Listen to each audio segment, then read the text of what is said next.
Hard to believe in my vast computer collection. Note the sarcasm there, that I could ever forget about anything, but oh yeah, forgot about this. First it just looks like a suitcase though. A $40 suitcase. Well, it's not just a suitcase, and I didn't pay $40 for it. I actually was given this at Hamfest 2022. And this is something quite neat.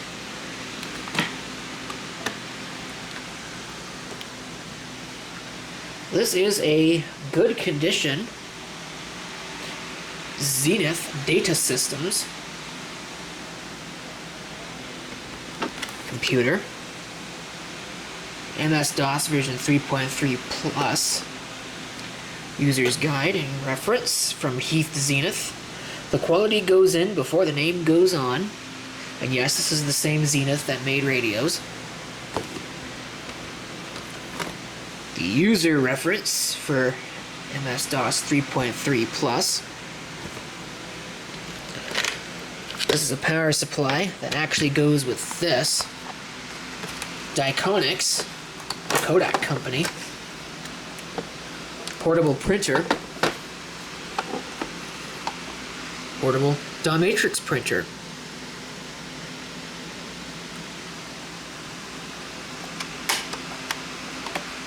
Probably shouldn't have done that. But I think that's battery.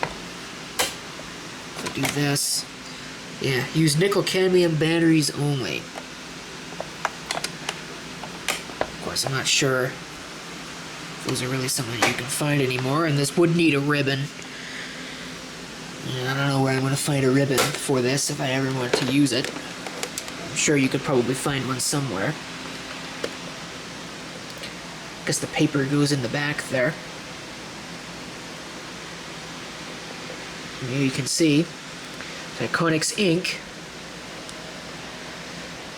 Inkjet printer. I thought this was a dot matrix printer, but I guess it's an inkjet. I don't know. Oops. Well, maybe I didn't want to do that. I don't know what I'm doing anymore. Okay, that's for the print head. Yeah, that looks great. Okay, so we'll just pretend that we never did that. We'll set that aside.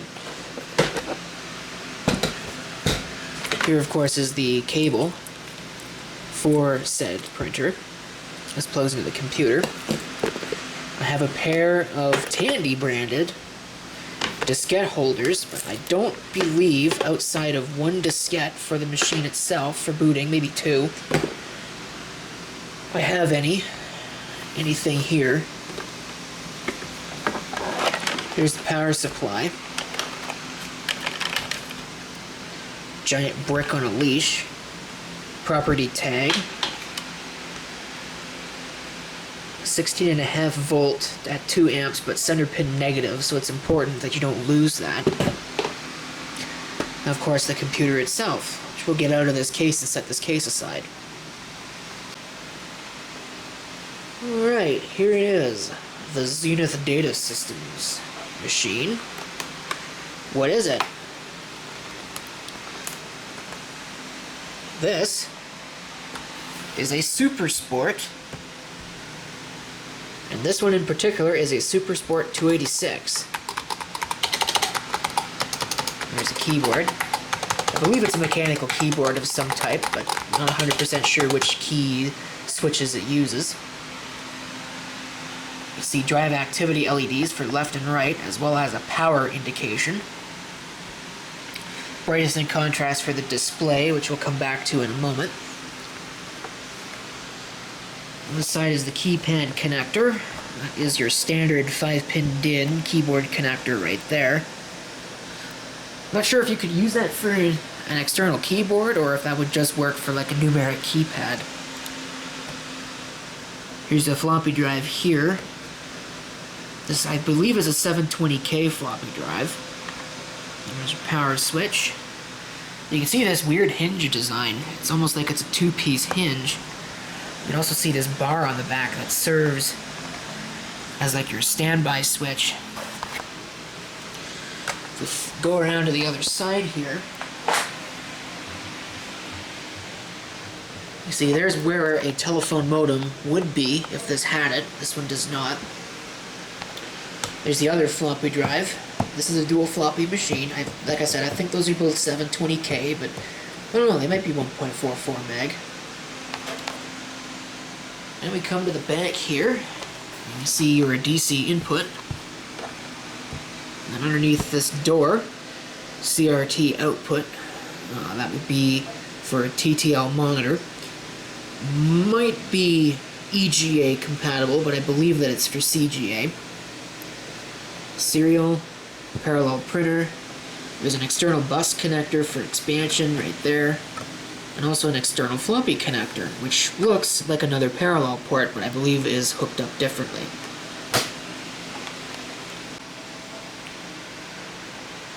Somewhere around here, I thought I had the remains of the battery pack for this machine, which was a big thing that stuck out the back, and actually had this battery in it, which worked when I first got the machine. It was good enough to power it for a couple of seconds, but when I went to go use it the next time, it must have had a short in it and caused an overcurrent problem with the charging circuitry and caused the charging circuitry to melt the solder on the board and start smoking and doing fun things like that.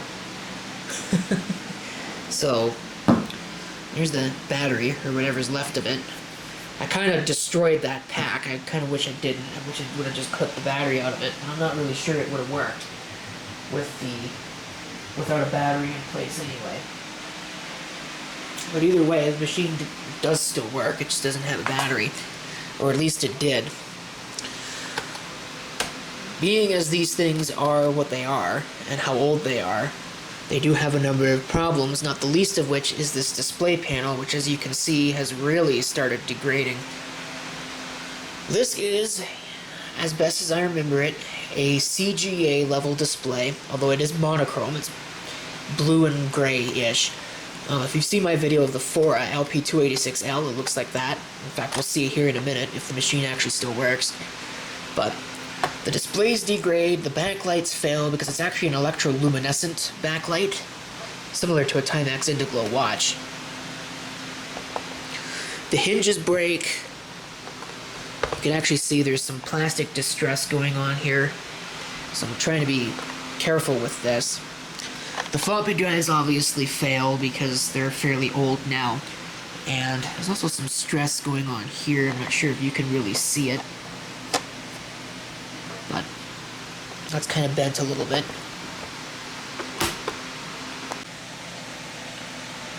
Here you can see the model number, ZFL 184-01, DC 12 volt input.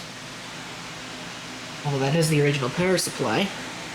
There's a serial number, 9331222611. I'm not sure what that decodes into, but it certainly wasn't made in 1993. That'd be quite late for a machine like this, because I actually told you wrong. I thought this was a 286, but this is actually an 8088 model. And there you can see the spot for the 8087 coprocessor, as well as the dip switches that control the various functionality of the machine, and whose purposes are not explained on the system anywhere, so you'd have to find a manual in order to do that. So we've made the discovery that this thing is just a lowly 8088 machine with dual floppies, so kind of a limiting experience, but it doesn't really matter that that's what it is, because guess what? I've got two of them. And this one is obviously significantly newer. In fact, this one is extremely significantly newer because, as you can see here, and this might even peel off to reveal the older logo, but this has the much newer Zenith Data Systems tree logo. It's in maybe a little bit better condition, not quite as yellowed, in some places anyway, as the other system. This is a single floppy machine. You can see here's the floppy drive. The keypad port has been changed. That is a PS2 connector. There is nothing here. I believe that this system would have shipped stock with a hard drive, but I'm not 100% sure on that. I do know that it shipped with the telephone modem, which you can see right there. This, as far as I can remember, is a Hayes 288 modem, I believe. 2400 baud modem. Go ahead and flip it around, again being very careful because they're fragile machines. They're not new anymore. There's your same DC input. Your same CGA level video output, although this newer one might be EGA. I'd have to look at that. Your same serial, printer port, external floppy, but the bus connector is actually populated on this. And I believe that this is really just an ISA expansion card that will go out to an external box. Or ISA expansion card. ISA expansion connector. It's basically just an ISA slot in pin form. That sounds great. See, that's what I mean about these machines being particularly fragile. The two of the machines open here, and you can see, if you take a look at it, it might be hard to see on camera, but the screen on this one is much, much worse.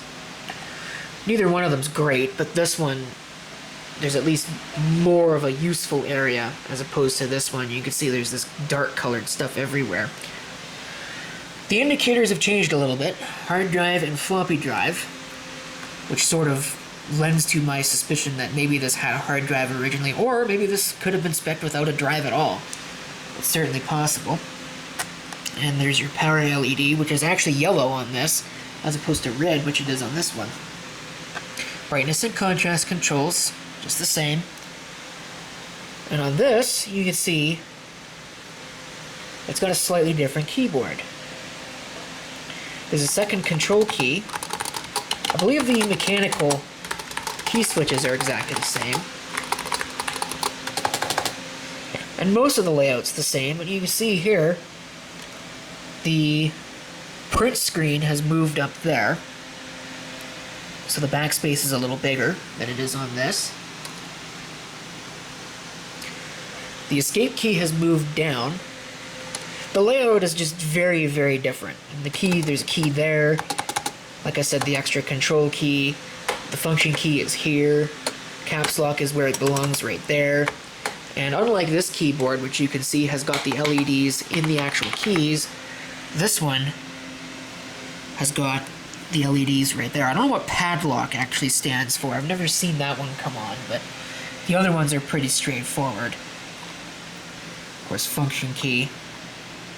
I've never actually been able to, you press function padlock, it doesn't do anything, but anyway, I think I've done enough blathering on about the two machines. Let's go ahead and pair them up and see what they do. Here's the 8288 model. And I've got it plugged in and it didn't immediately start smoking, so it can't be too bad, right? Let's see if it still powers on.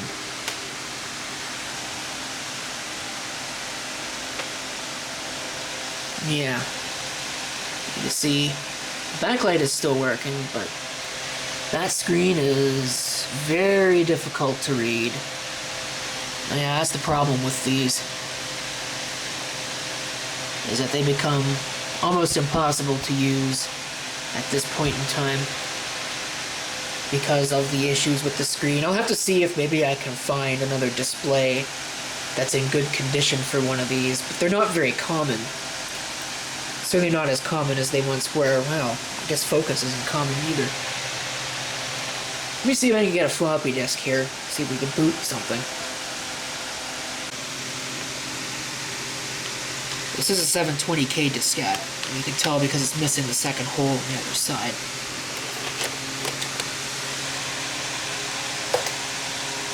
So let's see, do I have to Control-Alt-Delete? Obviously I can't do that with one hand.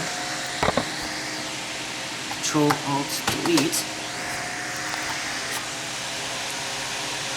See if it boots. Now it's trying. I can see the cursor there.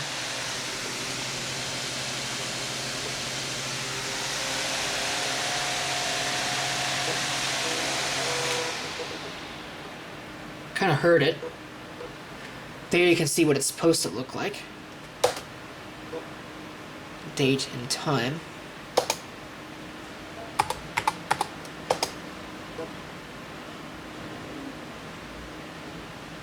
You can see that, yeah, this is what the screen is supposed to look like. So all of these things on the machine.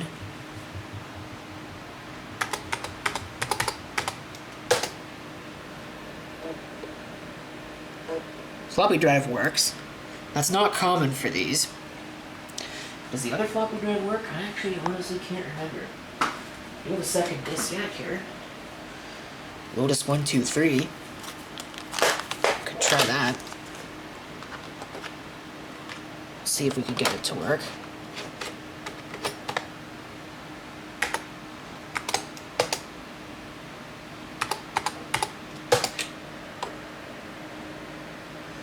Yeah, it looks like it works. And load Lotus 123.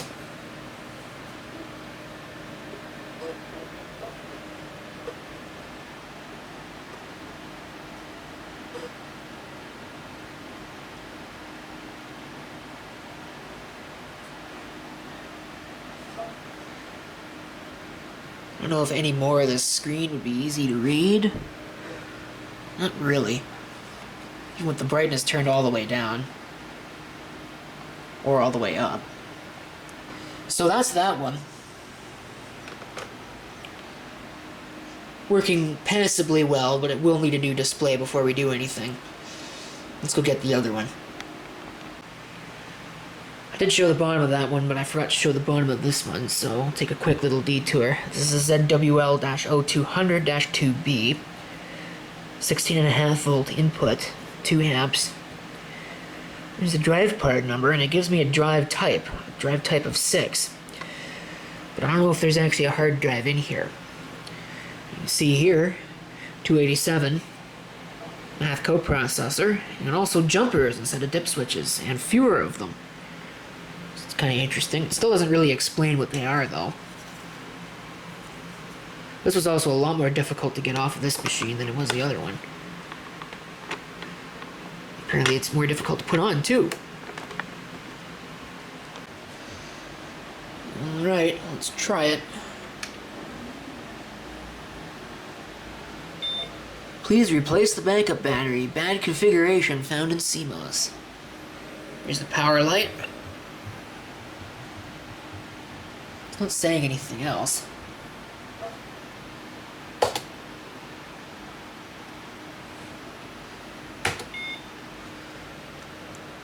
Incorrect video configuration. Please run setup.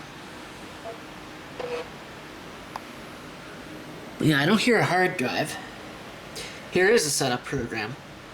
Went right into it, and yeah, you can see, really, that this is no fun to try and use. Date and time. Hard disk drive not present.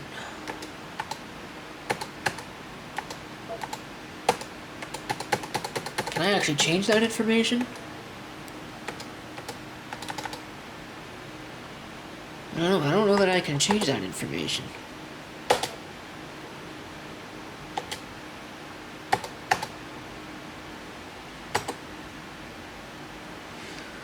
Hard drive fix type.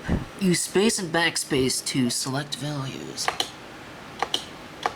Well, set it to type 6, which is a 21 megabyte drive. But I don't hear a drive, so I think either it's stuck or it's been removed. Video should be the internal LCD, floppy then hard disk. And everything else there is pretty well fine. Of course, the date and time is wrong, but I don't really care. We're running in the fast speed. Of course, this does have slow and fast, which I think that would change the way that looks, but we'll find out here in a minute. Press escape when done. Are we done making changes? Yes. Do I want to save them? Yes. Let's see what happens. I got a flash of a light there.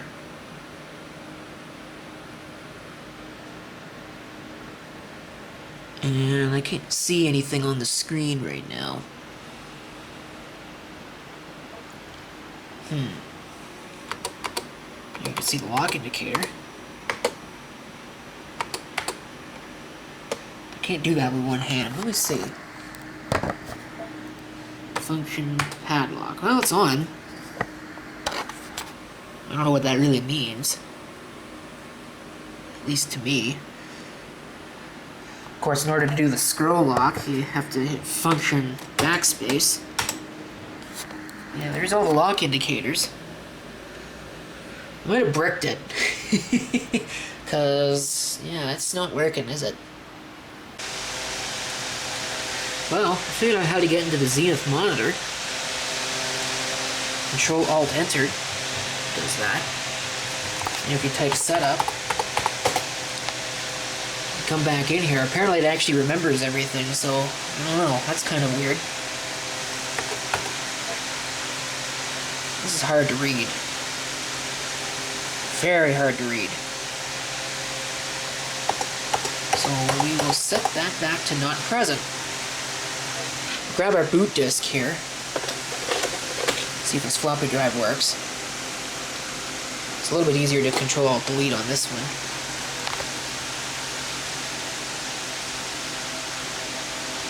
Yeah, I don't think this floppy drive works.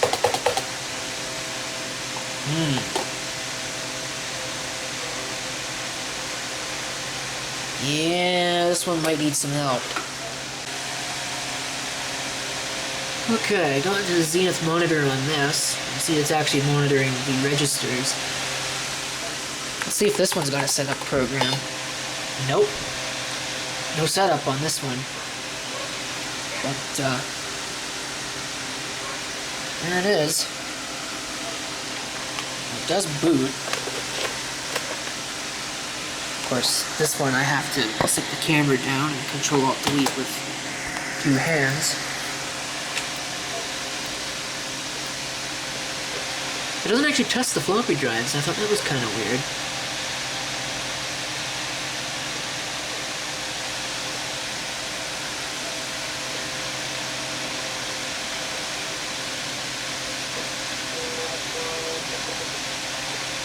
But yeah, you can see there's nothing wrong with that disc. It works just fine. What did I want to do? Well, I wanted the speed toggle, which it looks like this doesn't even have. So this doesn't even have a turbo mode. So, oh well. I guess that's pretty much it for that. So, both of these will need some work. I don't know when or if I'm going to get to that work. Might be an if, because these things are not cheap, and of course the ones that you find on eBay don't work anyway. But, I'm gonna go. Put it on the floor here. Might be worth at least investing in one of them. See what's going on. I don't know that I'd keep them both, but this one certainly. The 8088 model is more interesting to me. I actually had one of these way back in the early 2000s, and did use it for some practical things back then, but you know, they're pretty outmoded now, and they're definitely falling apart. It would be nice to get one of the battery packs too, because like I said, I broke mine, and I thought I still had it in here somewhere, but I can't seem to find it. So, oh well. Thank you for watching, and if you have any comments, feel free to leave them below.